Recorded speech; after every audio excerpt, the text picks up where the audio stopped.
తిరుమల శ్రీవారిని పలువురు ప్రముఖులు దర్శించుకున్నారు. వీఐపీ విరామ సమయంలో తెలంగాణ ఎమ్మెల్యే మల్లారెడ్డి, ఎమ్మెల్సీలు మధుసూదనాచారి, తక్కెళ్లపల్లి రవీందర్రావులు వేర్వేరుగా స్వామివారి సేవలో పాల్గొని మొక్కులు చెల్లించుకున్నారు. దర్శనానంతరం రంగనాయకుల మండపంలో వేద పండితులు వేద ఆశీర్వచనం అందించారు. ఆలయ అధికారులు స్వామివారి తీర్థ ప్రసాదాలు అందజేసి పట్టు వస్త్రంతో సత్కరించారు. తాను కోరిన కోరికలు తీర్చిన ఆ వెంకటేశ్వరునికి నడక మార్గం గుండా తిరుమలకు చేరుకుని మొక్కులు చెల్లించుకున్నట్లు మల్లారెడ్డి తెలిపారు. ఏపీలో చంద్రబాబు సువర్ణ పాలన ప్రారంభమైందన్నారు. 74 ఏళ్ల వయసులో చంద్రబాబు తుఫాన్ ప్రభావిత ప్రాంతాల్లో పర్యటిస్తూ సహాయక చర్యలు పరిశీలిస్తున్నారని తెలిపారు మల్లారెడ్డి. వర్షాలు తక్కువ అవ్వాలని, తెలంగాణ ప్రజలు ఆరోగ్యంగా ఉండాలని శ్రీవారిని ప్రార్థించాలని తెలిపారు మాజీ మంత్రి మల్లారెడ్డి. స్వామిని దర్శించుకున్నా చాలా సంతోషం.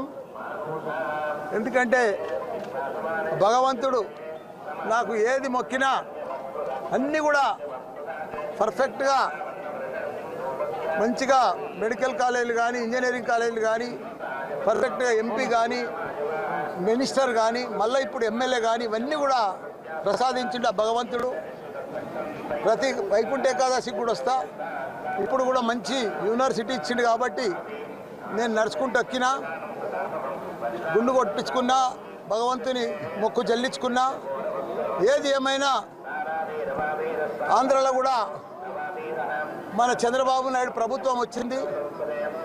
ఇంత పెద్ద తుఫాన్ వచ్చినా విజయవాడ అంతా అతలం కుతలం అయినా కానీ 74 ఏళ్ళ సంవత్సరంలో వయసులో కూడా పెద్ద ఎత్తున అక్కడనే ఉండి ఎంత ప్రమాదం ఉన్నా, ప్రజలకు ఎన్ని ఇబ్బందులు వచ్చినా ఆయన నీళ్ళలోనే, వాటర్లోనే 22-30 కిలోమీటర్లు తిరిగి ప్రజలను కాపాడిన ఘనత ఆయన ఎక్స్పీరియన్స్ తోటి అదంతా కూడా గొప్ప ఎత్తున కాపాడి చంద్రబాబు నాయుడు. తిరుమల వెంకటేశ్వర స్వామి